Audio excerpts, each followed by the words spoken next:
Mumbai Indians match ஜெயிக்கிறதுக்கு காரணம்னா ரெண்டு பேட்டர் தான். ஒன்னு சூரியகுமார் யாதவ், இன்னொரு இஷான் கிஷன். இவங்க 2 பேர்ல தான் man of the match award வரப்போகுதுன்னு தெரியும். ஸோ கடைசியில் பார்த்தீங்கன்னா ஸ்டார்டிங்ல விக்கெட் போனதுக்கப்புறம் அந்த மொமெண்டத்தை எடுத்துட்டு வந்தது இஷான் கிஷன் தான்.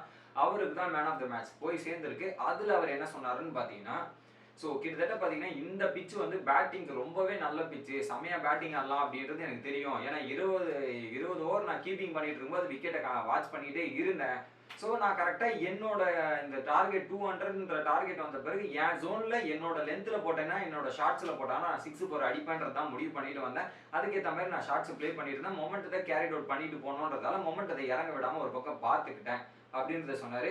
இன்னொரு பக்கம் ரிஷி தவான் பால் வந்து நல்லாவே ஸ்விங் பண்ணிட்டு இருந்தாரு. ஸோ ஸ்விங் பண்ணும்போது பார்த்தீங்கன்னா நம்ம பிச்சிலேயே இருந்தோம்னா எப்படி இது ஆகும்ன்றது தெரியல. ஸோ நம்ம டேரக்டா ஏறி போயிட்டோம்னா ஸோ பிச் ஆஃப் த பாலுக்கு போயிட்டா எந்த பிரச்சனையும் இருக்காது. கீப்பரோட பின்னாடி இல்லைன்றது தெரியும். ரொம்ப லாங்கா இருக்காரு, அவர் வரத்துக்கும் லேட் ஆகும்.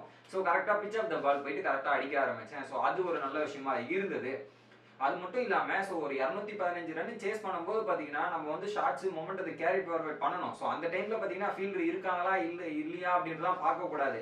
ஸோ பாலை பார்த்து உன்னோட ஜோனை அடிச்சுட்டே இருக்கணும். உங்க ஏரியாஸா இருந்தாலும் சரி இல்லைனாலும் சரி பால் 6 4 அடிக்கணும்ன்றது தான் ஒரே மோட்டோ.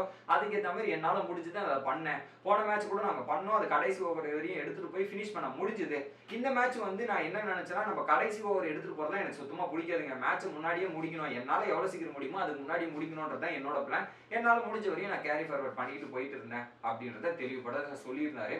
இன்னொரு பக்கம் நீங்க இந்த மாதிரிலாம் பவர் ரைட்டிங் பண்றீங்களே எப்படிதான் அப்படின்னு, ஸோ எல்லாம் ஒன்றும் இல்லைங்க. ஸோ அதுக்கேற்ற மாதிரி ட்ரைனிங் பண்ணணும், எக்ஸசைஸ் பண்ணணும், ஒர்க் அவுட் பண்ணணும். இது எல்லாமே ஒரு பக்கம் இருக்குது. முக்கியமாக ஃபிட்னஸ் தான் ரொம்ப முக்கியம். அதுக்கான தேவையான வேலைகள் எல்லாமே பின்னாடி ஒரு பக்கம் பண்ணிட்டு இருக்கோம்.